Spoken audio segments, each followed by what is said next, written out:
morning and welcome to After GMS. It is Monday, Pi Day, March 14th. We have a special conversation coming up about that in just a little bit, but first, some introductions. I'm Tracy McCain here with Sydney Moore and meteorologist Ed Matthews. Well, good morning to the both of you. Ed, this morning a little chilly, but the sun is coming out later on today. Yeah, the sun, beautiful sunrise around the Piedmont this morning, and it's looking good and feeling a little chilly. But you know, as we look at these observed low temperatures this morning, certainly a vast improvement over yesterday morning. You know, Sunday morning we went down to 19.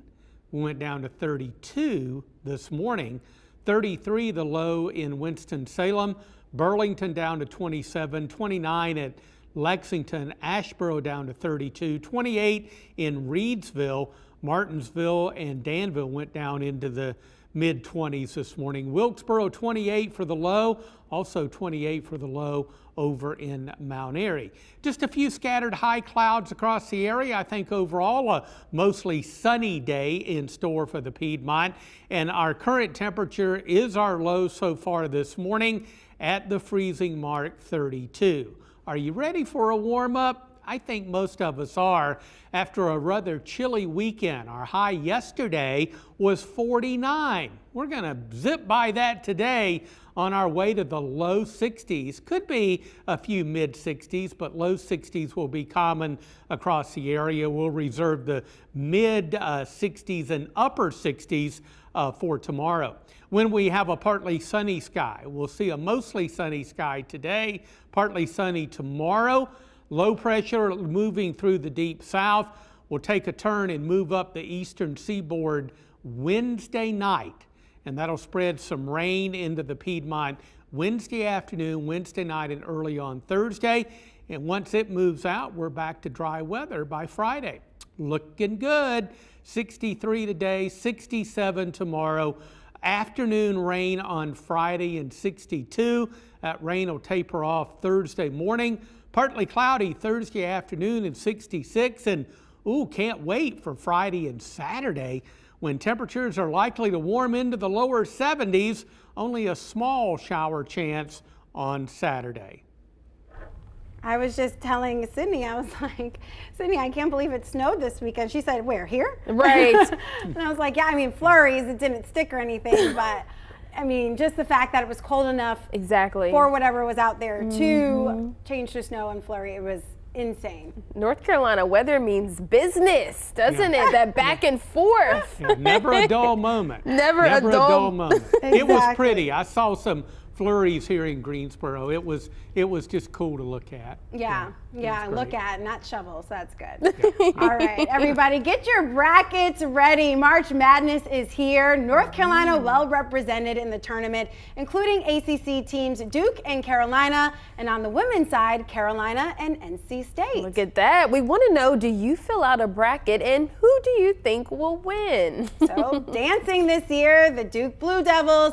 They are a number 2 seed in the West region. They'll be playing Cal State, Fullerton, and they'll take on 15, that's the 15th seed this Thursday at 7:10. UNC is a number 8 seed. They're set to take on the number 9 seed Marquette Thursday in Fort Worth, Texas at 4:30 in the afternoon. And don't forget about number 10, Davidson. They'll go up against the number 7 seed Michigan State in Greenville, South Carolina, Friday at 9:40 p.m.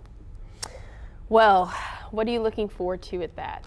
Well, so the question is, of course, do you fill out your brackets and do you think we'll win? So let's go over some of the things that people are saying as they, write into us. We heard from Richie, who said, I think UNC will win the tournament. All right, Richie Lyles, I like that. As far as who's going to win the men's tournament, Gonzaga is the number 1 overall seed. I have a thing with that, just because they played UConn for a tournament. I think it was a Final Four, and then another year it was a championship game, and we won both times. So I'm like always hoping that like they don't win. But you can also won a national championship against Duke a while back. Right. So there's that. Anyway, I just don't think that. I don't know who's going to win. I haven't paid enough attention to it to know specifically oh, this team is amazing. On the men's side, the women's bracket, hands down, I already know who I think is going to win. Okay. NC State. Okay. There goes Ed, excited. And that's even over my UConn women. Okay. And I was just about to ask you, but you just kind of revealed that right there. Your excitement. Yes. I mean, you know what? I'm so glad that there's this much excitement about women's basketball, if not more so. I mean, in my house, I love watching women's basketball, and I love the fact that, my kids can sit down and watch a good game with me, and, just as much as we cheer on the men's side, we cheer on the women's side. And I think that's so important. It's not just the men's tournament. Right. There's also a women's tournament. Which is also amazing, and also has some great North Carolina teams represented. Well, I think too, just lately as well, when it comes to basketball, there's just been a lot of high respect when it comes to women's basketball, but men's as well too. But just being able to feel that energy, whether it's women's or men, it's just equally fun. It's just so much fun. And then when your favorite team is within these types of tournaments, it's even more exciting. Yeah. And then of course, bringing all the excitement, Ed Matthews, is you, who was just cheering me on there. And I was like, yeah, I'm going for the rant. Let's go. Definitely gave it away. Yeah. Well, it's got to be the Lady Wolfpack because unfortunately the men were not able to go to the big dance. I do not fill out a bracket, and to be very honest, I mainly keep up with what's going on in the ACC. I have always, all my life, been a big ACC guy. I like all the teams, and I want to root for all the teams. And when you get to this level, I want all of the teams, even the ones that I don't particularly like so much or root for so often, Carolina. But I want them all to go. I want them all to go as far as they can in the big dance. Now, here's my scenario, and I'm not even sure that the brackets work out this way. But in my mind, I would love to see Duke and Carolina make it to the Final Four. And I would like to see Duke and Carolina go at it for the championship. I have always enjoyed watching those two teams go together. What incredible basketball. And again, I'm not even sure that the brackets match up where they could actually get to the point of whether they would, go head to head in the Final Four. But I think it would be awesome if that was a possibility. Yeah, well, they do always kind of, I don't know what it is with their strategy here, whoever sets the brackets, but they always have them on different sides of the bracket, conveniently. They're never on the same side. So, I mean, it could happen. Yeah, it could. It hasn't. Not in a championship game. All right. We got some fans here in the comments. Tracy says Wolfpack. LeVar says Tar Heels. A lot of excitement here in this chat. Yeah, Brian said, I bet the national championship will be won by a small school for the men's. And we always see those Cinderella stories, where that least expected school makes it all the way to either, I don't know if they go all the way, but they go pretty far. Sweet 16, maybe even Elite 8. We've seen it before. And those are the stories that we love to tell, right? Like this small school out of nowhere just comes and wrecks everything. And while it's fun, as fans watching the games and everything of that nature, it's also fun being able to see the players and the coaches get excited about this as well too. And you can just see them down there on the court, just celebrating and having fun. But to be able to see them take part within these tournaments is exciting. Yeah, it's also kind of weird. I want to say this because someone brought up only 4 teams made it from the ACC. I can't remember. I think it was R. Bryan. Yeah, he said only 4 teams made the tournament from the ACC. The ACC is such a dominant conference. I'm surprised only 4 teams made it. Typically, we can have anywhere from 8, 6, 8, even 9 teams from the ACC going, but that didn't happen this year. And the ACC is made up of universities more than just Duke and Carolina. And they are very good schools with very good teams. And so not that I'm casting any doubt on the accolades of Duke and Carolina, but I mean, I just want the ACC to be represented in more ways than just those two big schools. That's I true. don't know. That's true. Maybe that's just another part of my rant, and I should just move on. Let's see. Oh, Jay said 5 ACC teams made it, not 4. Okay, so great correction there if that is the case. I know Davidson's not in the ACC, but they're going dancing, which is phenomenal. There you go. Yes. All exciting. All exciting. It is all exciting. All right, so we're going to talk a little bit more about brackets as we get to some competition, which starts on Thursday right here on CBS and News 2 and some other stations around. There's like a list. you gotta find your team in order to know what's going on, and we'll talk about that in a little bit. Right now, let's get to your morning headlines. There are new details this morning about a fire at a popular Stokesdale wedding venue. Firefighters responded to a fire at the Bella Colina mansion late last night. Officials say the call came in just before midnight, and firefighters were able to quickly get the flames out. No injuries were reported, thankfully, and crews were working to assess the damage. We'll keep you updated on the cause as soon as it's released. North Carolina A&T State University students have an unexpected day off from school this week. The university canceled classes today due to login issues with the course site Blackboard. The university says since professors rely heavily on it for course content and instruction, they're canceling classes today. The university will remain open, but some departments could be working remotely. Well, this week, more supplies will be on the way to help people affected by the Russian invasion of Ukraine, some of which came right here from the Triad. Living Water Church is among many organized efforts in the Triad to help Ukraine. The pastor there says there will be supplies coming from Angier, North Carolina, Michigan, and South Carolina headed overseas. And this week, 6 containers will be shipped to Poland and then to Ukraine. The pastor says they still need help with supplies and money. The containers cost $6,000 each to ship. Well, the Russian invasion is causing gas prices in the U.S. to surge. The national average for a gallon of gas is 4.32 cents. These high fuel costs are hitting us in the Triad just as hard. WFNY News 2's Denise McMiller shares what lawmakers are doing to help. Or regular gas here at the Exxon on West Market Street in Greensboro is $4.19. And it's prices like this that are becoming a burden for most drivers. We've even heard of people crossing state lines in search of cheaper gas. And the state's average gas price is not too far from this. It's $4.18. And according to AAA, the national average is $4.32. And people are feeling it not only at the pump, but at the grocery store and everything in between as prices are increasing.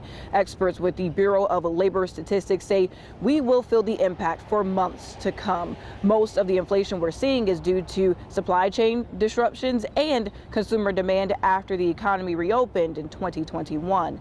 Governor Roy Cooper says he is working on a way to lighten the load on families. We obviously are pushing the administration to increase domestic production and to work with other countries to get more oil production into North Carolina to make sure we drive down those prices. We know it's an issue and we're going to continue to work on it.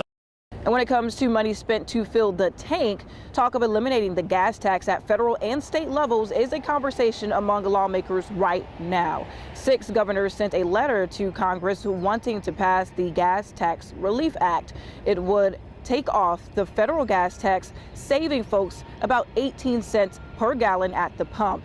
Suspending the state's tax would take off an additional 36 cents. And we all are hoping that the price of gas will go down, even including myself. I recently filled my tank up and I was pretty disappointed with how much it cost me to do so. But we do know that with tax cuts like this, there is a give and take. So suspending the gas tax would delay transportation projects like road improvements. Guess what day it is? What day is it? It's Monday. No, it's National Pie Day. Okay. Which is exciting. Oh, sorry. All right, so I just wrote, I was trying to write, do you think they'll go far? And I wrote, do you think they'll go dad? So if you see that, R. Brian, no, I meant far. It is National Pie Day, and we are talking about the mathematical constant of pi. So that is the ratio of a circle's circumference to its diameter, and people tend to celebrate this day with circular items because they're, it's a math thing. but popular foods like pizza and pie have become part of this day. Well, that brings us to this. We want to know, did you like math or English in school? Also, what kind of pie do you like? Yes, that's my question. And even if you're not a mathematician, there are a few ways you can celebrate National Pie Day. So Blaze Pizza is giving new and existing Blaze Rewards members an 11-inch pizza for $3.14 with a one-time reward on the chain's app. For a limited time, Domino's will give you a $3 tip to order your pizza online and pick it up yourself instead of choosing delivery. The deals only apply to participating stores, so call ahead to your local location to make sure they will honor the deal. All right, so back to your question about math or English in school, your favorite subject. One viewer said they enjoyed math. Joanne agreed, saying math, definitely. We also heard from Kenneth, who said math. I'm still struggling with English, and with a happy, smiley, sad face combo. Another viewer said math is easier for them and they love working with numbers. And this viewer said neither. Love the honesty. Exactly. Yeah. Well, Ed, we know what your favorite is. Well, I didn't particularly like either one of them. Okay. But I have to go One with, you could tolerate more than the other. How about yeah, that? I had to tolerate math. If I wanted to be a meteorologist, I had to tolerate it in a major, major way. I didn't like it. Some courses, when I got into the real advanced and what I call heavy metal stuff in college, some of it was a struggle, but I was determined to get through it so I could be a meteorologist, and I did it. And you know, with that struggle, I now tell school kids, don't let anybody tell you that you can't be what you want to be, but you gotta work hard, you gotta be persistent. And I know all about working hard and being persistent when it comes to math. Yeah, for math for me was just very tough. I don't know, I had just a difficult time comprehending it. So I was the student that was always at, my teacher's office all the time. I was not afraid. I mean, she knew me so well because I was always in their office. But I always found that whenever we would do like group projects and things of that nature, that would help a lot because sometimes we would be paired with people who just knew math a lot better. So I was like, this is the chance for me to learn a little bit because it's just not connecting for me. Well, I'm so glad that my son Josiah does not take after me. He absolutely loves math. He loves numbers. He remembers, scores. He's fascinated with distances and time. He can add, subtract. He's doing division. I mean, he's tested in the 97th percentile for the state for math. He's in kindergarten. Wow. He's in kindergarten. Wow. That's awesome. So he is definitely a math guy. Not me. Not me. I'm fascinated. I'm like Simone, we like musicals, we sing and dance, we love to draw. We're very That's how I was. artistic. Yeah. And, we prefer language arts over math. But, I'm so proud of him. I'm glad that he does enjoy it. I can't wait to see how far he takes it and what he does with it. So I just support him any way that he can. For those who are just really good at math, I just have so much, just so much respect because for some people it's just difficult to just comprehend with all those numbers. But I just found that, studying was so important. As soon as that instructor told you about an assignment, like you get on it. Right. You cannot procrastinate when it comes to math. Right. Yeah, it is definitely, I don't know. I guess it's something either you were born right. with. Yeah. I don't know. It's just some people are just naturally good at it. I loved my times tables. There you go. Those were very helpful. They were. They had different and fun are. graphs to help you learn with those too. Exactly. Although I'll admit, when I'm figuring out a tip or a tax or something like that, I still pull out my calculator. Hey, you have to. I do, for sure. All right. So we asked not only about your favorite subjects in school, but we also asked about your favorite pie. So these answers are at random to either one of those. Tamrika said math because I can only do bad English, LOL. LeVar said I love science. Let's see. LeVar said that he doesn't like pizza. He said, don't hate me. I don't like pizza. Uh-oh. I know. Dana said calculus made me change my major. Same. Yes. Let's see. R. Brian said numbers, powerful, so math for me. Joanne said math is a favorite, took all I could get in school. Let's see. LeVar also said hated math, English, and cherry pie for the win. Cherry pie. And our Brian said, I love pizza, hamburger, pepperoni. And Sydney, as in you, said math was tough. It was tough. You know, Ed, I just thought about the pie that you introduced me to, like for Thanksgiving. I can't remember, from Alex by Cheesecake or something. It was, what was it? Was it the sweet potato pie? That you they have a sweet potato cheesecake. I don't know if you've ever had that. And Okay. sweet potato and chocolate pie are my two favorite. But yeah, Alex, of course, he's a great chef anyway, and all of his pies and cakes are wonderful. But he has a sweet potato cheesecake there that is absolutely wonderful. I mean, my family enjoyed it, Ed, so thank you. Yeah, so good. if you all haven't had a chance to get that, make sure you do while we're talking about pies and cheesecake. Anything circular that's There tasty. anything Yeah. Could circular. be a pancake. Oh, you can. I'm thinking of all the things. Don't, you're right making me now. hungry. I've been hungry since we started the hello this morning at 4:30, and I said it's March 14th or Pie Day. And Right. immediately I was like, food, Darn it. food. Yes, food. But yeah, great conversation. Something to think about as you go out through the day. Some places are offering deals. Yep. You know, you can think of ways to celebrate by slicing something that's circular into another triangle, whatever, whatever geometric shape you want to take. Whatever makes you happy. And for those who don't love math, this is a perfect day to eat up. All right, let's take another look at the forecast. Will we be eating pie outside or maybe taking it inside? Well, I think you can eat it outside. You know, after a rather cold weekend, I think 63 is going to feel real good. That's a few degrees above our normal of 60. That's where we're headed today. Mostly sunny, just a few high, thin cirrus clouds around. Mostly clear, 38 tonight. Tomorrow, even warmer, mid and even upper 60s for the Piedmont.